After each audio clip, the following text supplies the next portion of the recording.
This is ACM ByteCast, a podcast series from the Association for Computing Machinery, the world's largest education and scientific computing society. We talk to researchers, practitioners, and innovators who are at the intersection of computing research and practice. They share their experiences, the lessons they've learned, and their visions for the future of computing. I am your host, Rashmi Mohan. Every Star Trek fan worth their salt has dreamt of teleportation becoming a reality. While the world rallies around large language models and artificial intelligence, our next guest is on the frontier of the next big revolution that could perhaps make teleportation a reality someday, which is quantum computing. Travis Humble is the director of Quantum Science Center, a distinguished scientist at Oak Ridge National Laboratory and director of the lab's Quantum Computing Institute. Working closely with the Department of Energy's mission to further scientific discovery through quantum technologies, his lab is pushing the boundaries to unearth new materials, technologies in the quantum computing space. Additionally, Travis also leads the design, development, and benchmarking of quantum computing platforms in his role as director of the OLCF Quantum Computing User Program. He is the editor-in-chief for ACM Transactions on quantum computing and the co-chair of the IEEE Quantum Initiative. As a recipient of multiple awards, best paper recognitions, and patents, he is most certainly a venerable expert in the field of quantum computing. Travis, welcome to ACM ByteCast. Thank you, Rashmi. Pleasure to be here. Wonderful. So I'd like to lead with a simple question that I have ask all my guests, Travis, which is if you could please introduce yourself and talk about what you currently do, as well as give us some insight into what drew you into the field of computer science and this work. Oh, I'm happy to do this. I have been working in the field of quantum computing and other quantum technologies for almost 20 years now. I actually have a background in theoretical chemistry. I was studying how to control chemical reactions using quantum processes, and I stumbled into this field that we now call quantum information science. What caught my attention was exactly teleportation, just as you described in the opening. This idea that quantum mechanics itself gave rise to a new way of processing information that, frankly, had never been encountered before. By learning that methodology, the theory of quantum mechanics and its application to information theory, I found myself in this new field that we now call quantum science and technology. Working at the Department of Energy's Oak Ridge National Laboratory, I'm translating those ideas over into what we consider our mission of scientific discovery and energy innovation. This is all to say that quantum information science can enable new platforms for computing that are well beyond what's possible with today's current high-performance computing technology. And the crux of it is that the quantum mechanical models that we use in many of our scientific problems map intrinsically into this new paradigm of computation that we call quantum computing. So my role, effectively, is to try to figure that out. How do we actually take problems like chemistry and solve them on a quantum computer in a way that will enable us to discover new catalysts, perhaps better sources of energy, and then ultimately lead to new innovations that can translate out to benefit the greater of society. Thank you. That's actually super helpful. I do have a follow-up question though, Travis, which is it a natural transition? So folks that are working in, say, theoretical chemistry as you were, is there enough of cross-pollination where they see that natural transition, or did you have like a mentor or a certain opportunity that kind of sparked that light bulb moment? Certainly in the early days of the field, there were no well-established pathways into quantum information science. A lot of people like myself were migrants from other disciplines, chemistry, material science, quantum physics, even computer science. What we have done since then is create a new community, a place where all of those different disciplines and backgrounds mix together. And this is the foundation of quantum information science and technology. In that process, and partly in the recognition for the significance of the impact of this field, we are now establishing pipelines so that our next generation of scientists and engineers can have a more direct path into the discipline. So this includes even starting as young as primary school or high school. We do a lot of activities these days, making people aware of what quantum science and technology are, kind of demystifying the aspects of quantum computing and other things. But of course, it's not until you get into college and post-college education that you start to dig deeper into the technology, the quantum mechanics background, the electrical engineering requirements, the computational theory that underpins it all. And of course, these days, there's many investments in the area. That's created an entire new workforce and job market for experts with backgrounds in these ideas. So certainly for myself and probably a whole generation of people early in the field, it was difficult transitioning over into this new discipline. But we have now created an ecosystem that is very open and welcoming, and frankly, searching for eligible applicants that can participate because there's a very high demand for this skill set. Okay, great. Thank you. I'll definitely want to tap into that a little bit later. But to go to one of the points that you brought up, I mean, especially when you talk about introducing the concepts of quantum information science in early years, right, to kind of pique the interest of young minds, I would love for it if you could maybe just, give a very very short introduction to what is quantum computing. How is it different from the computing that we know of in terms of software engineering or hardware engineering as we do today? Oh, absolutely. The conventional computing, or classical computing as we often refer to it, is largely based on binary representations of information. We typically refer to these as bits, zeros and ones that make up our digital world. The information age was established by being able to control and manipulate digital information through things like microprocessors, communication systems, and a lot of that technology was actually based on semiconductor fabrication processes and ultimately semiconductors as materials. But the principles of conventional computing are entirely based on classical logic. So the types of binary decisions that we typically make or the binary programs that we typically execute, they are familiar from a classical logical representation. Quantum computing changes that paradigm. Quantum computing says, if I create technology that's based on materials and processes that are fundamentally quantum mechanical, I get an entirely new set of rules for how logic itself behaves. So I no longer talk about bits per se. Instead, I refer to qubits or quantum bits, which are actually superpositions of binary outcomes. So if you can think of something as being either up and down simultaneously, then you're starting to understand what quantum mechanics offers here. The ability to create superpositions of logical states actually represents a foundational capability that does not exist within our classical paradigm. And taking advantage of that has been, for the last 40, 50, 60 years, a primary focus of the discipline. What does superposition and other concepts like teleportation or entanglement, what do these features provide us is a computational model. It turns out that there are many different ways to use those resources, both for speeding up algorithms, the time to solution to solve very challenging calculations, as well as reducing the amount of energy or complexity that goes into representing those types of problems. So for all of these reasons, this foundational shift in the representation of logic using quantum mechanics has led rise to this revolutionary field that we now call quantum computing. Got it. That was an extremely lucid description. Thank you so much, Travis. That's very helpful.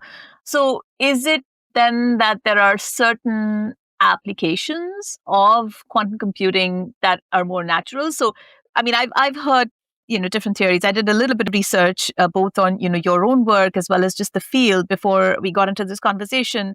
One that says quantum computing, especially in certain use cases, can be tens of thousands of times more efficient than, say, a classical computer. And then there's another sort of, I would say, diverging thought that believes that they are actually complementary. Quantum computers will never replace classical computers, but will actually work in tandem and help sort of enhance what we can possibly do with what we know of as classical computers today. So I was just wondering, how do you see these two theories, and do you think both of them have some validity? I think you're exactly right. There's actually a duality right now going on in the development of this field. One, I would consider to be largely on the algorithms and applications perspective, and others might refer to this as the use case. Okay, that's a nice theory that we've created around quantum computers, but what are they actually good for? And it turns out that many of the types of speed ups that we would anticipate by using the quantum computational model directly apply to things like modeling and simulation of physical processes. So for me, having a background in chemistry, some of the most challenging problems there are understanding how atoms and molecules come together and undergo transformations, chemical reactions. They're incredibly energetic from the molecule's perspective, often very complex in terms of the physical processes that are underway. But quantum computers are a native representation of those complex processes that make them, one, much more efficient in terms of memory and storage of the model, more efficient in terms of the execution of a program to calculate the outcome of the reaction, and then more efficient in the understanding of what's actually occurring. In some ways, you have a digital twin of a chemical reaction that you can directly probe and ask questions to. But this use case perspective isn't very separate from the technology development perspective, the other part of this dual. There, the question is, how do we take a fundamentally new physical process, whether it's based on a type of material that encodes quantum mechanics, or maybe individual atoms or even photons? All of these are technologies that can be considered here. How do we translate that into our existing paradigm of computation? I don't think that as a society, we should anticipate wiping the slate clean and replacing the digital age with the quantum age. One, that's very costly, inexpensive, and honestly, probably very ineffective, because a lot of the things that we are currently doing with information technology we're doing relatively well. But there are key challenge areas where quantum computing technologies can make enormous advances. So the integration of quantum technology with our conventional infrastructure is a pressing challenge. You mentioned kind of two strategies for this. One is consider quantum in isolation. Yes, it'll have conventional control systems and interfaces for input-output relationships, but it's not really part of the gang. It's going to stand alone and it'll solve our hardest problems whenever we need it to. Conversely, you could imagine it being a full-fledged member of our entire computing ecosystem, where every problem that we run, whether it's on a CPU, a GPU, or what we call a QPU, a quantum processing unit, it's all integrated together tightly. At the moment, the first paradigm is far easier to engineer. Doing things in isolation gives experimentalists the ability to tweak and tune and optimize performance. But over the long term, I do anticipate seeing the migration of the technology from a standalone, isolated component to being fully integrated into our existing ecosystem. Now, how that actually plays out is a big research question, and one that I'm looking forward to seeing the answer to. Wonderful. Thank you so much. That actually clarified so much to me as well. So as your lab right now, Travis, what are your kind of main goals? Are you in that first paradigm where, you're still working within the realm of quantum computing and in, like, as you mentioned, isolation and trying to say, hey, what kind of problems can I solve using this technology? Or are you also looking at what does this mean for me to actually go towards that vision of being this integrated environment with both classical computing and quantum computing? Rashmi, it's absolutely a mixture of the two, because there are benefits in both paradigms. The former providing this kind of singular focused attention on the problem of quantum computing itself. It's essential for us to understand what are the best methods, the tools, the technology, the use cases that are going to be impactful in the long term. Here within the United States, we have a national quantum initiative specifically focused on this, developing the research, the fundamental research that's necessary to make strides in our understanding of those capabilities. But at the same time, as those capabilities are coming into focus, we don't want to wait to transition them into being useful. And so again, as part of the research that we're doing, both at Oak Ridge National Laboratory and at many places around the country, the transition of fundamental science in quantum computing into real world applications is a priority. Now, I should say that we don't do this in isolation here at Oak Ridge. We actually work with many partners all around the country. Some of these are industry partners, people who are building quantum computing hardware and are trying to scale it up to the sizes that will be necessary for solving real world problems, as well as other people developing use cases and applications. Here they are actually coming to Oak Ridge to work with us, partner with us on testing those applications on these quantum computers today. One of the unique features about the laboratory where I work is that we also have one of the world's fastest supercomputers. And it's actually called the Frontier system. And it is a largely GPU-based accelerated computing platform. So when I think about integration, what I'm actually thinking about is how do I take high performance computing, which is kind of the best in class resources we have available today, and use its unique features in tandem with these new capabilities we see are coming from quantum computers. And that's the integration paradigm that we're pursuing, the connection between the novelty of quantum computing, especially for modeling and simulation, optimization, numerical analysis, as well as just the raw computational power that you get from HPC. Putting those two pieces together are actually the best of both worlds and immediately focus on this transition of the technology. I think that's wonderful. I mean, I think the idea of both you working with industry partners to kind of sort of say, hey, as new, say, hardware is being developed, how do you incorporate that? How do you kind of almost test and benchmark that in your laboratory, but also encouraging external researchers to actually participate or work with you to say, hey, what are the possibilities of working in this domain? How does one engage with your lab, Travis? I'm just curious. Like, I mean, is there like a call for participation, or what is the process saying, hey, I'm interested in this field. I think I may have a possible theory that I want to experiment with, but I don't have the resources to be able to do it. Oh, absolutely. So within Oak Ridge, we have the Oak Ridge Leadership Computing Facility. This is actually a facility that is sponsored by the Department of Energy, and its purpose is to provide access to users from around the world to the greatest computational resources that are available. And as we were talking earlier, a lot of this mission has focused around high performance computing, the Frontier system, and there is a robust user program through which people can request access. Over the last, 7 to 8 years at Oak Ridge, we have included in that now something we call the Quantum Computing User Program. People, lovingly refer to this as QCUP, but it is a program in which people can request access to some of the quantum computing resources that we have available for testing and evaluation of their ideas. I will mention that it is a merit-based program. We are looking for the highest quality research that can possibly be done on these systems, entirely because we want to provide feedback both to the people making the systems as well as the broader public on what's the potential of quantum computing, where is it at today, and where do we think that it's headed in the near term.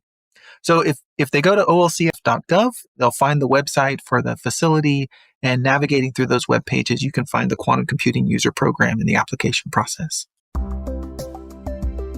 ACM ByteCast is available on Apple Podcasts, Google Podcast, Podbean, Spotify, Stitcher, and TuneIn. If you're enjoying this episode, please subscribe and leave us a review on your favorite platform. Okay, wonderful. And we will definitely provide the details of that in our notes as well. Have you found that through this program, one is, how long has this been around, but have you found that through that you've gotten leads of like unique applications or use cases, as we may call them, that are showing promise? Oh, absolutely. In fact, this is one of the most exciting things about the program. After 7 to 8 years of operations, we can actually see a trend in the types of problems and even the sizes of problems that people are able to solve on quantum computers. And what I'll say is that when things first started out, everybody was a little unsure about what they were doing. The qubits we were talking about earlier actually can be a measure of complexity of these problems. And frankly, people were working on maybe 4 or 5 qubits maximum.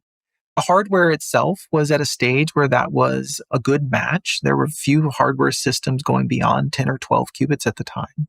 But over the last 7 years, we've watched a steady progress, both in the growth and quality of the hardware, many more qubits available these days, much higher fidelities or accuracy on the devices themselves. And concurrently, we have seen the user community taking advantage of that, building out better algorithms and applications. I'll give you one example of this. One of the areas that we care a lot about is material simulation. And we happen to know that on our best high-performance computers, there are limits to how accurate we can simulate certain classes of materials. Frankly, what's happening is that the memory requirements for an accurate model and simulation of those materials far exceed what's available even on a supercomputer.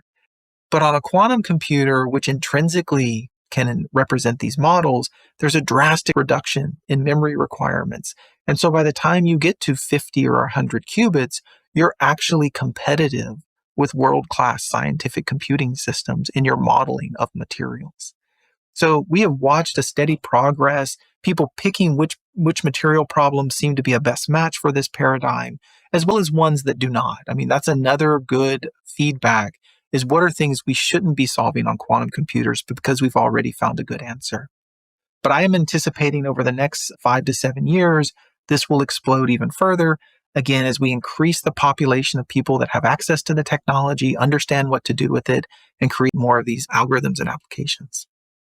Okay, I'm going to ask you a question about this, Travis. If we take this example further in terms of simulating material science or actual materials, and you're trying to understand the composition of them, what would you do with that? Supposing quantum computing is a great fit for that sort of a research problem, right? And what do you discover through that process? And can you give me an example of where that would actually be applicable in, like, say, the real world? Yeah, there's a couple good examples out there that I think make very good descriptions of how disruptive quantum computing will be. And I'll use one that I think few people have heard about. It is based around a complex chemical calculation. Basically, there within the environment, the natural environment, there are certain types of bacteria which are capable of converting nitrogen into ammonia. So this chemical reaction, nitrogen fixation, actually takes nitrogen out of the atmosphere and can convert it into ammonia. Ammonia is an essential quantity for the stability of the environment, as well as an essential fertilizer for growing crops and food. Now, it turns out that our best known artificial process for creating ammonia from nitrogen fixation is the Haber-Bosch process, which is actually incredibly expensive in terms of energy, pressure, and temperature. So in order to supply enough ammonia to sustain the world's food supply, the Haber-Bosch process consumes close to 5% of our natural gas supplies every year just to create ammonia that then goes into the food chain.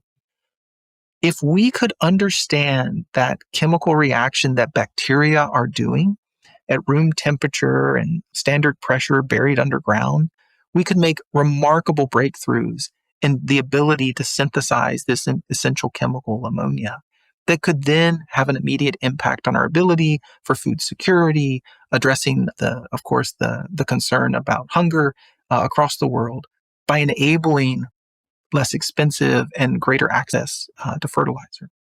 So what's essential in this story is that the complexity of that chemical calculation is probably something that a quantum computer would be able to model and simulate efficiently, whereas our best high-performance computing methods are struggling with this because of the complexity of the energy and timescales that are involved.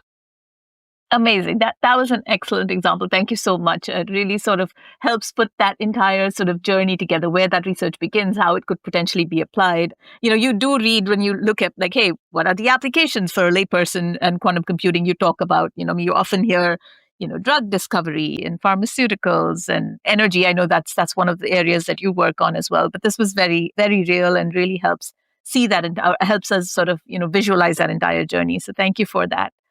I have a follow-up question, but it's more in terms of, often you hear or there seem to be a lot of the popular sort of cloud providers are now offering quantum cloud infrastructure. How widely is that used today? Do you feel like there is actually a market out there where people are similar to what you were saying, where you have a very specific program where you're asking for researchers to come in and experiment on your systems? Do you think that people are actually paying for this quantum cloud infrastructure and actually leveraging or using it in a meaningful way? Yeah. So there are commercial cloud-based systems for providing access, and some of this is kind of like third-party reseller access to the quantum computing vendors. Other are quantum computing vendors establishing their own cloud platforms. In all those cases, we'll just refer to these as the cloud access platforms. And I think that those are incredibly valuable. In fact, I think they're an essential component of this journey from the early fundamental science that we're doing in quantum computing to these real world applications that we know are going to have impact. And the reason for this is that right now, the technology behind quantum computing is fairly sophisticated and in a certain way, very sensitive. Here, what I mean by sensitive is that the requirements for the environmental controls, think of the temperature or the electromagnetics, even the cooling, the cryogenic cooling there brings with it power consumption requirements, stability requirements, vibrations. All of these things give you the feeling of being in an experimental physics lab. And there is a lot of progress at the moment in trying to transition those technologies out of the experimental physics lab into a real world setting like a data center where they could undergo sustained operation. While we're going through that process, though, being able to get people on the systems today has enormous value for the discovery and development of these applications before the technology itself hits, this high readiness level.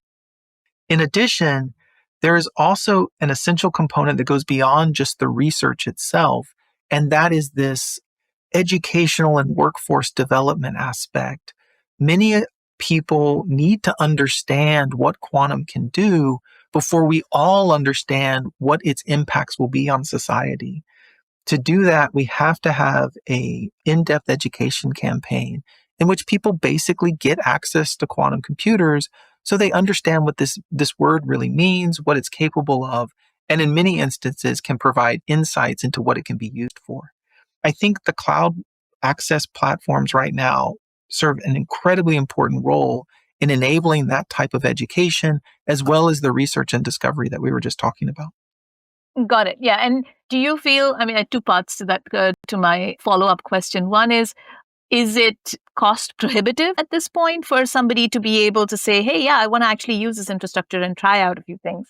So I think the cost for using the cloud systems, it's going to depend a lot on your own budget and what it is you're trying to accomplish.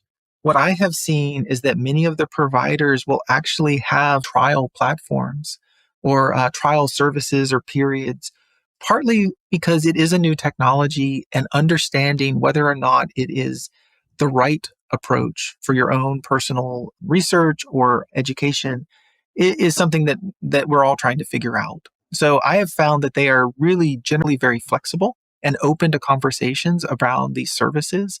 And in addition to that, we're all looking for feedback on what would be the best way to provide these services. Here at Oak Ridge, the user program that we have, we've recognized that every time we add a new technology, there needs to be an orientation, a training campaign. Even for people with PhDs and expertise of many years, these technologies are oftentimes unfamiliar and require a high level of commitment in order to bring down the barrier for their use. So I think all of these reasons make it entirely cost effective given certain missions in the research and education space. And of course, the flexibility of the vendors to work with people on this. Got it. Okay. Yeah, that makes a lot of sense. And then to your second point around education, as this technology is sort of more widely available, especially when through our cloud providers, do you also see that we are actually getting into colleges, universities, and schools, and having better? Is our curriculum sort of catching up with the pace at which this technology is moving? Are we encouraging younger folks to actually experiment, learn more about the field? Do you feel like there's enough movement in that direction? I feel like we are doing a fairly good job of trying to get these things in order. What I will say is far more phenomenal to me is the demand for us to do this. A bit like you were talking about in your opening with the example of teleportation, when people hear about this technology, they want to know more. It is one of the most discussed topics in colleges and universities. We are getting inquiries all the time from people asking for introductions, asking for ways to onboard or orient themselves with this, both from a student perspective, but also from a teacher and professor perspective, where they are trying to capture on this new possibility as well. We were talking about the curriculum and the multidisciplinary aspect of it, that this is a migration of many different fields into a new area. Some of that are things like physics and material science, engineering, computer science, mathematics. The convergence of all of those, actually, there takes a little bit of sorting to understand who's responsible for what.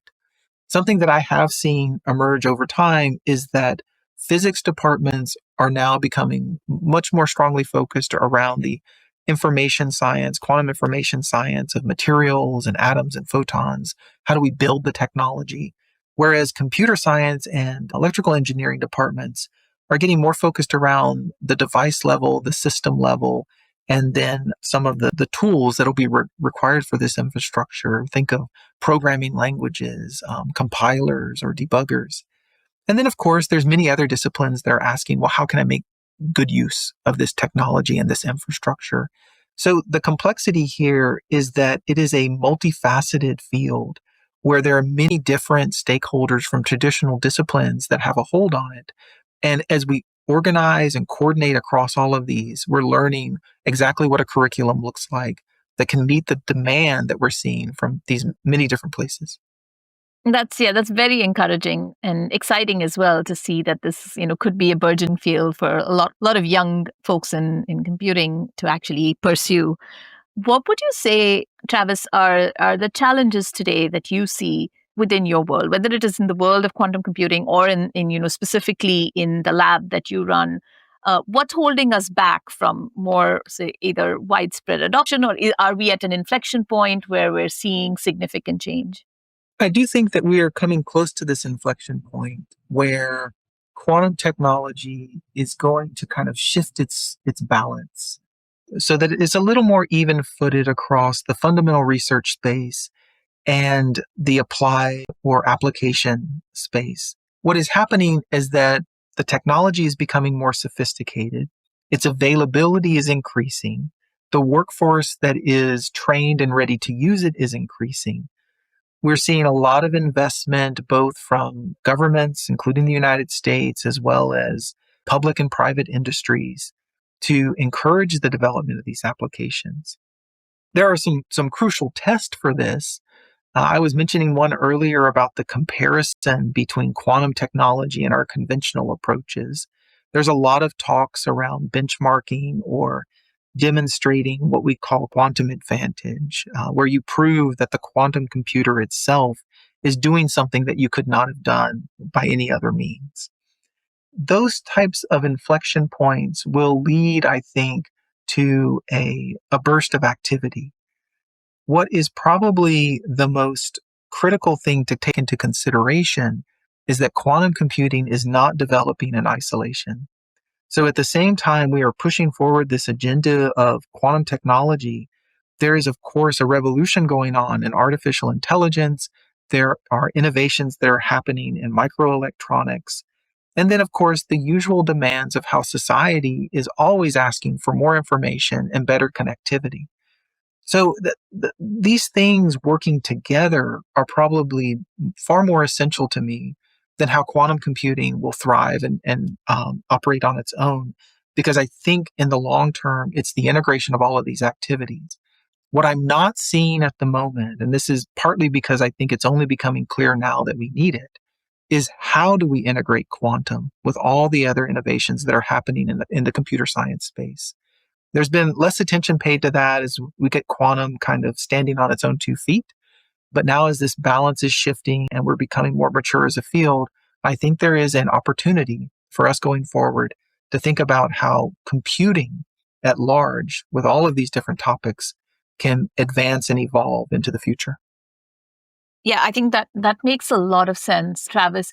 Are there any specific metrics that you think are or indicators that you're measuring or looking for? Is it that, quantum computing will help us with speed or accuracy or, a more secure environment, other than, the fact that it'll actually solve problems that, say, today's classical computing or high performance computing cannot? I'm wondering, how do you measure that progress? Oh, Rashmi, I think you actually captured most of them. Time to solution will always be an important metric for our evaluation of these technologies. We're partly hoping that quantum computers will get us answers faster, that we won't have to wait around as long if we're trying to perform an optimization of a large data set or trying to simulate a chemical reaction to give us insight to drug discovery. So they can definitely decrease time to solution.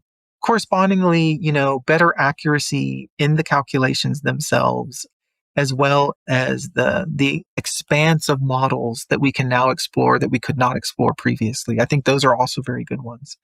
But one that most people have not yet paid attention to, which I do think is very promising, is the energy consumption of these technologies relative to their conventional counterparts. Even if we were not to do things any faster, or improve the models with which we are calculating, or even the accuracy with which we're calculating, quantum computing fundamentally is moving the smallest quantity of matter in order to perform these calculations, and consequently using the smallest amount of energy for those calculations.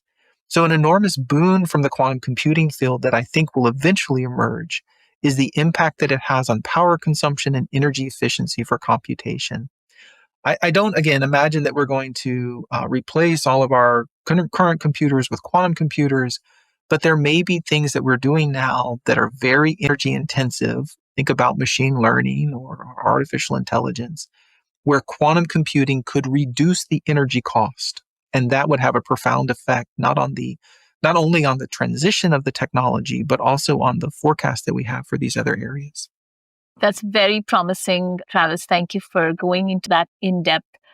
For our final bite, I would love to ask you, what are you most excited about in your work or in this field? And how far are we from teleportation of humans?